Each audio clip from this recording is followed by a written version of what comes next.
الحمد لله نحمده ونستعينه ونستغفره ونعوذ بالله من شرور أنفسنا ومن سيئات أعمالنا من يهده الله فلا مضل له ومن يضلل فلا هادي له وأشهد أن لا إله إلا الله وحده لا شريك له وأشهد أن محمدا عبده ورسوله يا أيها الذين آمنوا اتقوا الله حق تقاته ولا تموتن إلا وأنتم مسلمون يا أيها الناس اتقوا ربكم الذي خلقكم من نفس واحدة وخلق منها زوجها وبث منهما رجالا كثيرا ونساء واتقوا الله الذي تساءلون به والأرحام إن الله كان عليكم رقيبا يا أيها الذين آمنوا اتقوا الله وقولوا قولا سديدا يصلح لكم أعمالكم ويغفر لكم ذنوبكم ومن يطع الله ورسوله فقد فاز فوزا عظيما أما بعد فإن خير الحديث كتاب الله وخير الهدي هدي محمد صلى الله عليه وسلم وشر الأمور محدثاتها وكل محدثة بدعة وكل بدعة ضلالة وكل ضلالة في النار أعوذ بالله السميع العليم من الشيطان الرجيم من همزه ونفخه ونفسه بسم الله الرحمن الرحيم شهر رمضان الذي أنزل فيه القرآن هدى للناس وبينات من الهدى والفرقان وقال في مقام آخر يا أيها الناس اعبدوا ربكم الذي خلقكم والذين من قبلكم لعلكم تتقون برادران اسلام، محترم بزرگوں، نوجوانوں، دوستوں اور ساتھیوں، پردہ نشین ماں اور بہنوں، ساری تعریفیں، حمد و ثنا، عظمت و بڑائی، کبریائی اس وحدہ لا شریک کے لیے ہے جو خالق کائنات اور مالک ارض و سماء ہے۔ اس کے بعد بے شمار بے انتہا درود و سلام نازل ہو ہم سب کے آخری نبی محمد رسول اللہ صلی اللہ علیہ وسلم کی ذات گرامی پر، جن کی مختلف کوششوں کے نتیجے میں ہم تک دین اسلام پہنچا۔ محترم ساتھیوں، اللہ رب العزت کا بے انتہا شکر ہے، اس کا احسان ہے، اس کا کرم ہے، اس کا فضل ہے کہ ہم اس وقت ماہ مبارک سے گزر رہے ہیں۔ مہینوں میں جو مہینہ سب سے ممتاز ہے، مہینوں میں وہ مہینہ جو سب سے بابرکت ہے، وہ مہینہ اللہ نے ہمیں پھر سے نصیب فرمایا ہے۔ ہم اس بابرکت مہینے سے گزر رہے ہیں۔ اس مہینے کی عظمت، اس کی فضیلت، اس کی برتری ہم اور آپ بارہا سنتے رہتے ہیں۔ ابن القیم جوزی رحمۃ اللہ علیہ کی ایک کتاب ہے بستان الواعدین فی حدیقۃ العارفین، اس میں انہوں نے ایک بڑی پتے کی اور بڑی نقطے کی بات کی ہے۔ وہ کہتے ہیں کہ رمضان کے مہینے کو دیگر 11 مہینوں سے وہی نسبت حاصل ہے جو نسبت یوسف علیہ السلام کو اپنے 11 بھائیوں سے حاصل تھی۔ بھائی سب یعقوب علیہ السلام کی اولاد، پورے 12 بھائی یعقوب علیہ السلام کے بیٹے تھے، لیکن ان میں یوسف علیہ السلام کو جو مقام ملا، جو محبت ملی، جو قرب ملا، وہ 11 بھائیوں کو حاصل نہیں ہوا۔ ایسے ہی رمضان کے مہینے کو دیگر 11 مہینوں پر جو فضیلت ملی وہ دوسرے مہینوں کو نہیں ملی، حالانکہ سارے کے ساری اولاد یعقوب علیہ السلام کی، اور یہاں پر بھی سارے کے سارے مہینے اللہ تبارک و تعالیٰ نے پیدا کیے، اللہ کی طرف سے ہیں، لیکن جس طرح یوسف علیہ السلام کو مرتبہ ملا اسی طریقے سے یہاں پر رمضان کو وہ مرتبہ ملا کہ اللہ تبارک و تعالیٰ نے اسے درجہ عطا فرمایا۔ اور اس میں ایک بات یہ بھی ہے کہ جو یوسف علیہ السلام کی قدر کیا، یعنی جو ان کے بھائی تھے انہوں نے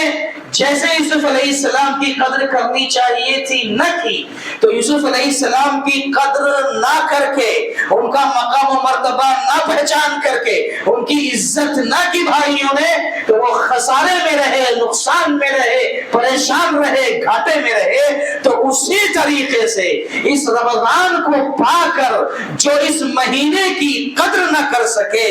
جو اس مہینے کے مرتبے کو، اس کی منزلت کو نہ سمجھ سکے اور سمجھے مگر اس مہینے کو پا کر وہ قدر نہ کر سکے جو کرنی چاہیے عملی طور پر، تو جیسے یوسف کے سارے بھائی خسارے میں پڑے، ایسے رمضان کو پا کر وہ سارے لوگ خسارے میں پڑ جائیں گے۔ تیسری بات جو وہاں پر نقل کرتے ہیں وہ یہ کہ یوسف علیہ السلام نے اپنے 11 بھائیوں کو جب وہ آخر میں مصر پہنچے ہیں اور اپنے یوسف علیہ السلام کے سامنے سر جھکائے کھڑے ہوئے ہیں، انہیں اپنی غلطی کا احساس ہوا، ندامت و شرمندگی کے احساس سے وہ چور چور ہیں۔ بھائیوں نے مل کر ستایا تھا یوسف کو، ایسے موقع پر یوسف علیہ السلام کے ہاتھ میں سب کچھ تھا، آپ نے بڑے دل جگر کا کام کیا اور اپنے بھائیوں کے سامنے اعلان کر دیا، لا تثریب علیکم اليوم، جاؤ آج تم پر کوئی گرفت نہیں، میں نے تم سب کو معاف کر دیا ہے، تمہیں آزاد کر دیا ہے۔ تو جس طرح یوسف علیہ السلام نے اپنے سارے بھائیوں کو معاف کر دیا تھا، اعلان کر دیا، ایسے ہی رمضان کا مہینہ ہر لمحہ یہ اعلان کرتا ہے کہ اے وہ مسلمانوں جو 11 مہینے رب کی فرما برداری سے دور رہے، رب کی عبادت و بندگی سے دور رہے ہو، گناہوں میں پھنسے رہے ہو، جانے دو جو گزر گیا 11 مہینے کیسے گزر گئے، لیکن اب یہ مہینہ اعلان کر رہا ہے کہ آؤ توبہ کرو، آؤ استغفار کرو، آؤ رب سے جڑ جاؤ، آؤ رب سے تعلق پیدا کر لو۔ یہ مہینہ کہہ رہا ہے کہ اللہ تم سب کو معاف کر دے گا۔ اللہ کے نبی محمد رسول اللہ صلی اللہ علیہ وسلم نے اسی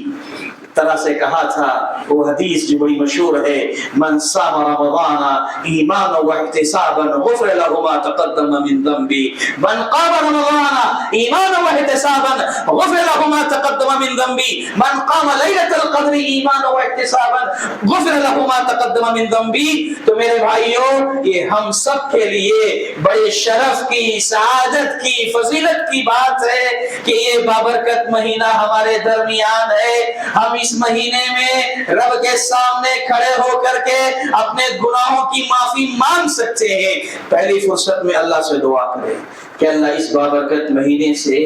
ہم سب کو بھرپور فائدہ اٹھانے کی توفیق عطا فرمائے۔ میرے بھائیوں، یاد رکھیے یہ مہینہ کوئی معمولی مہینہ نہیں ہے، یہ مہینہ نزول قرآن کا مہینہ ہے۔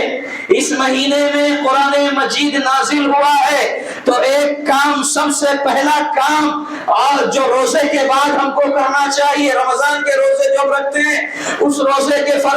کے رکھنے کے بعد اس مہینے میں کثرت سے زیادہ جو کام کرنا ہے وہ قرآن مجید کی تلاوت ہے۔ قرآن کو زیادہ سے زیادہ پڑھو، ایک بار ختم کیا، مکمل کیا، دوسری بار، تیسری بار، جتنا ہو سکے پڑھتے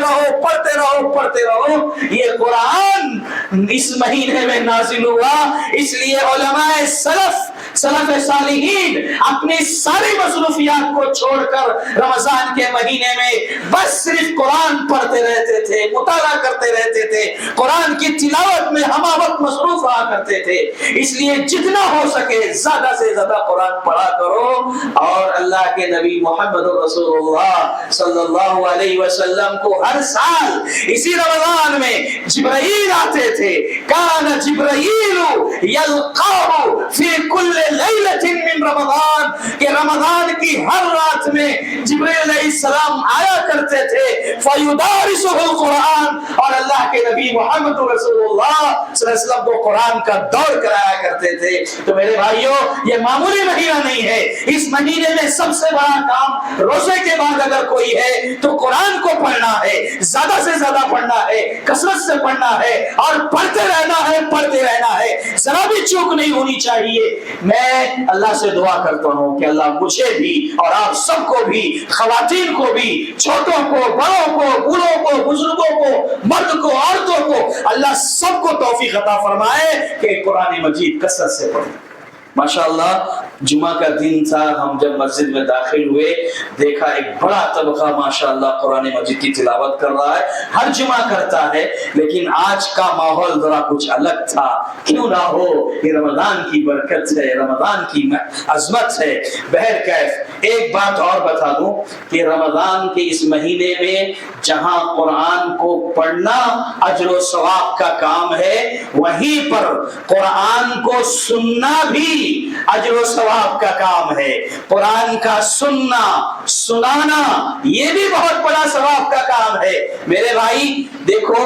اللہ کے نبی محمد رسول اللہ صلی اللہ علیہ وسلم سنتے بھی تھے اور سناتے بھی تھے، جیسے کہ عبداللہ ابن مسعود رضی اللہ تعالیٰ عنہ کے بارے میں آتا ہے کہ اللہ کے نبی صلی اللہ علیہ وسلم نے عبداللہ ابن مسعود رضی اللہ تعالیٰ عنہ سے کہا، اے عبداللہ